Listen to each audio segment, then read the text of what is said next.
We're at the Brooklyn Museum looking at one of their most famous and most controversial works of art. This is the dinner party. The artist Judy Chicago worked with a collective of women in her studio to produce this installation. And entering this space requires walking through a darkened hallway where we see banners overhead that speak to ideas of equality for women. And then we enter this large, dark, very formal space where this triangle of tables is spotlit. Specifically, what we're looking at are place settings for 39 women. This includes goddesses and also historical figures, 13 on each of the three tables. So we immediately have this idea of the Last Supper, of something that's sacred. The artist spoke to being inspired by images of the Last Supper, but she realized quickly that she wanted to celebrate more than 13 women, and even 26 wasn't enough. 39 was what she could accommodate at the table, but that wasn't enough. And so if we look at the floor, these tiles are inscribed with the names of important women through history in gold, and there are 999 of them. And so an opportunity to at least include that larger group. And so we immediately have the idea of giving these women, literally, a place at the table, a place in history, a recognition of their achievements and of the challenges that they faced.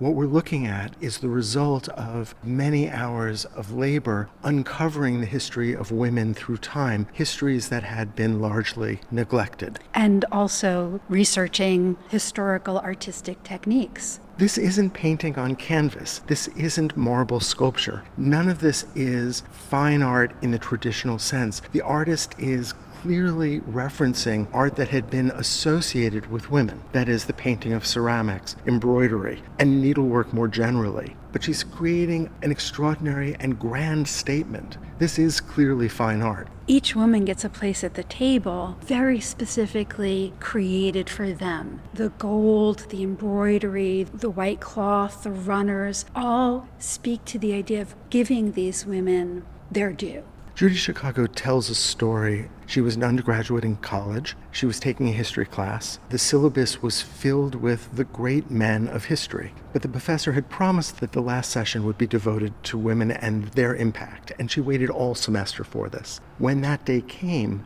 the professor simply said that women had had no impact. She made at that point a kind of commitment to uncover the history of women, and she looks at the dinner party as very much the culmination of that research. This is a large part of what second wave feminism or feminism in the 1970s was about. It was recovering the history of women that hadn't been told. The aspect of this installation that is by far and away its most controversial is the imagery that we see in the plates themselves. Most of the plates contain vaginal imagery. This is a historical moment when women are embracing a kind of freedom that had been unimaginable in the 1950s and began to emerge slowly in the 1960s. At a time when minimalism and conceptual art had been dominant, to bring art back to the body was a radical step. And this was very upsetting to the political right as well as to the fine art establishment. But when this work was exhibited, when it was completed in 1979, hundreds of thousands of people turned out to see it. It obviously touched a nerve for many, many women. However, the institutions of the art world felt very differently. So let's focus on one place setting. We're standing in front of the place setting for Mary Wollstonecraft, the author of a very early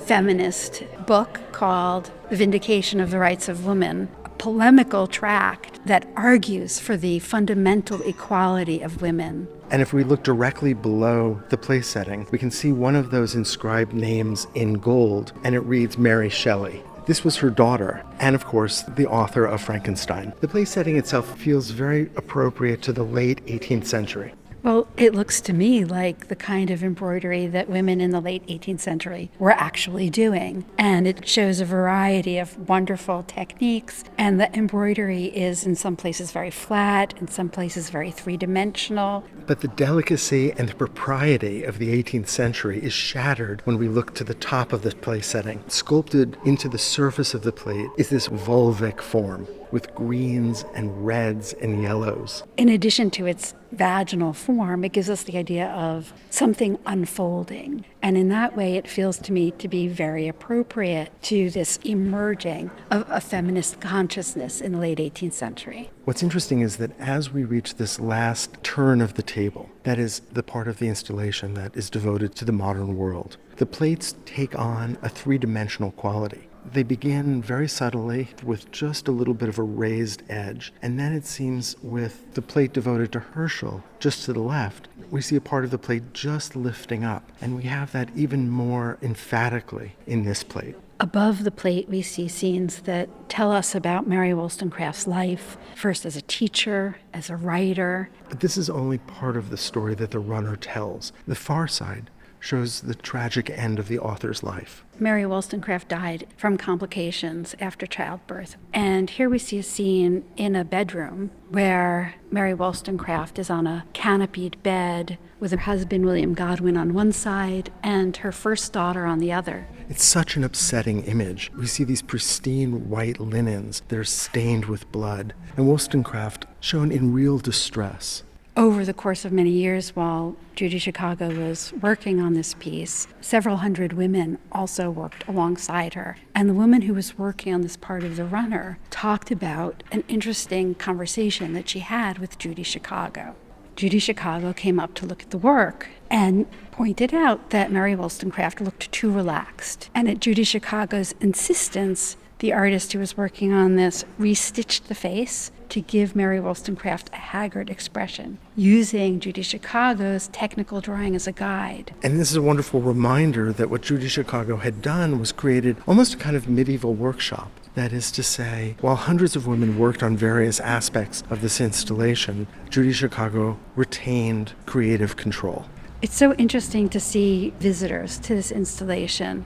Everyone walks slowly around the tables, reads the names, looks at the imagery. Some names are familiar, some aren't. But there is a kind of quiet procession around the table that seems really fitting to its subject matter.